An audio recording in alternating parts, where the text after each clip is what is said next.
어제에 이어서 오늘도 코스피 신고가 경신했습니다. 10월장 시작할 때만 해도 코스피 2,420선이었는데요. 오늘 종가는 2,520선에서 마감을 했습니다. 무려 100포인트 정도 오른 셈인데요. 자, 짚어볼 필요가 있을 것 같습니다. 자, 어떤 배경들이 있었을까요? 예, 드디어 우리나라 증시도 2,500포인트 시대를 좀 맞이했다는 건데요.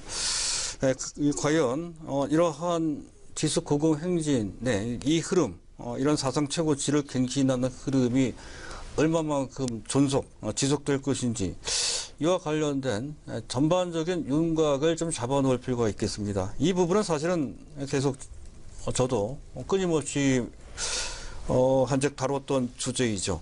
하지만 여기서 다시 한번 정리를 좀 해볼 필요가 있을 것 같습니다. 일단 가장 중요한 것은 전 세계 경제가 좋다는 것이죠. G2, 미국과 중국의 그것도 제조업을 기반으로 해서 경기가 회복되는 정도를 넘어 지금은 선순환 고리가 연결되는 경기 확장 국면에까지 현재 지금 치닫고 있는 그런 상태로 보입니다. 그런 정도로 좋고요.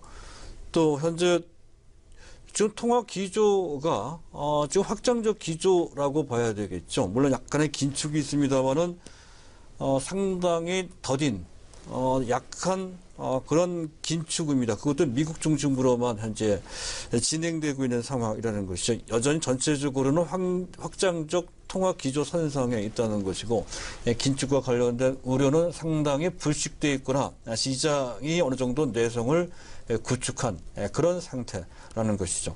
또한 현재 미국을 중심으로 해서 전 세계 각국의 경제 정책들이 시장 친화적이죠. 미국이 특히 그렇습니다. 세제 개혁도 그렇고 인프라 투자 확대. 이 점은 중국도 또한 마찬가지라는 것이죠. 모든 것이 지수, 즉 현재 경기를 부양시키고 또 그 흐름 선상에서 증시가 올라갈 수 있는 그런 환경이 뒷받침이 된다는 것으로 설명이 되겠습니다. 거기에다가 한국 경제도 동반 호조를 보이고 있다는 것이죠.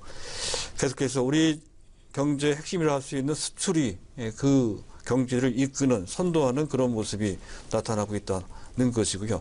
또 그와 관련돼서 수출 기업들을 중심으로 해 현재 기업들의 실적 베이스가 상당히 좋습니다. 금년 상장기업, 물론 코스피입니다. 코스피 상장기업의 총 영업이익 규모가 195조 원, 사상 최고치죠. 작년 대비 거의 30%, 거의 40% 가까울 정도로 급증하고 있고요. 이러한 현재 이 급증의 상태는 내년도 계속 지속이 된다는 거죠. 200조로 훨씬 넘어갈 것 같습니다. 220조 가까이 될 것이다 하는 전망이 설득력 있게 나오고 있는 상태라는 것이고요. 또한 단기적으로 본다 하더라도 한중 관계 개선도 도움이 되죠. 그와 관련된 화장품주 또 내수주들도 어느 정도 시장 흐름에 동참하는 모습도 전반적인 시장 분위기와 함께 지수를 떠받치는 그런 역할을 한다는 것이고요. 또 외국인들이 특히 10월 들어서 비교적 적극적으로 다시 들어오고 있습니다. 지난 3개월 동안은 매도를 했었죠. 근 4조 원 정도로 매도했던 그들이 10월 달 들어서는 코스피에서 약 2조 6천억, 코스닥 시장에서 약 3천억. 오늘까지 따진다면 외국인들이 10월 달 들어 3조 정도를 매수하는 그런 결과가 되겠습니다. 비교적 적극적으로 매수를 한다는 것이죠. 이런 정도의 상황에다가 지금 가만히 따지고 보면 금년뿐만 아니라 내년까지도 해당이 될 것 같습니다. 특별히 시장을 위협할 만한 우리가 알고 있는 악재 외에 다른 악재가 있지는 않죠. 있어봐야 긴축의 강도가 어느 정도 될 것인지, 그와 관련돼서 미국의 FED 의장이 누가 될 것인지, 또 우리가 이미 알고 있는 지정학적 리스크는 어떻게 될 것인지, 이런 정도의 우리가 알고 있는 또 시장에서 어느 정도 그것을 반영하고 있는 정도의 악재 외에는 별반 악재가 없는 그야말로 골디락스 장세가 지속될 가능성이 상당히 크다는 것이죠. 그런 측면에서 본다면 우리나라 증시 펀더멘탈 또 현재 밸류 측면에서 본다면 현재 단순히 지금 일반적인 예상은 종합지수 연말까지 2,700, 2,600 정도로 보지만 3,000을 향해서, 물론 금년 당장 3,000은 되지 않겠지만 내년 정도에는 그 어느 때 상반기 좀 가능하지 않을까 싶습니다. 3,000포인트를 향해 질주하는 흐름이 될 소지가 높은 그런 상태로 판단되고요. 시장 참가자들도 그를 어느 정도 의식하는 것 같습니다. 그 점이 중요하고요.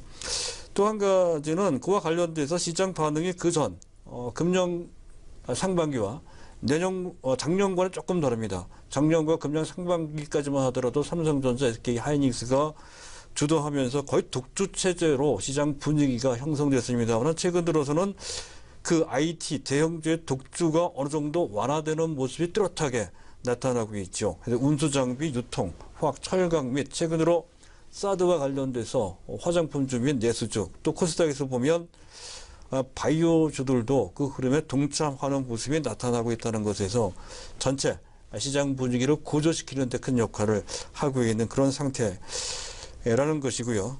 또 그와 관련돼서 소외주들, 앞에 말씀드렸던 소외주들, 그동안 움직이지 못했던 유통주, 또 식음료들도 약간씩 움직이는 측면이 있습니다. 그래서 전체적으로 순환매도 돌고요. 그동안 움직이지 못했던 소외주들도 그 기회를 찾아가는 정상적인 강세장, 우리나라 시장에서 쏠림이 상당히 심했습니다. 하지만 정상적인 강세장에서는 거의 모든 종목들이 같이 뜨거든요. 그런 장세로 조금씩 변화되고 있는 것이다. 그렇게 이제 판단되는 그런 상황이고요.